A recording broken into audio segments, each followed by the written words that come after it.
Når man arbejder med en attraktion som Odense Zoologiske Have, så er det jo enormt vigtigt, at vi har glade og tilfredse medarbejdere, fordi det er dem, der møder vores gæster, og det er dem, der passer vores dyr, som møder vores gæster.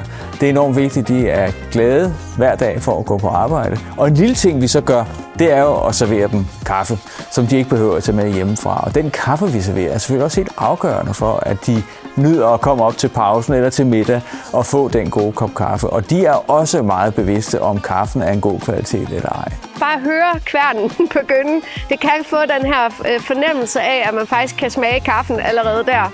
Og man glæder sig jo helt vildt til, at man skal sætte tænderne i sådan en kop kaffe. Det er klart, kaffe er jo tit forbundet med, at nu har jeg tid til lige at sidde. Jeg har tid til lige at stå. Jeg har tid til lige at være. Jeg har tid til bare lige at trække vejret. Og der er kaffen jo også et stort symbol på den her pause, man har på arbejde, man har som mor. Man har da lige en pause for sig selv og sin kop kaffe, og så vil jeg gerne lige have lov til at nyde den.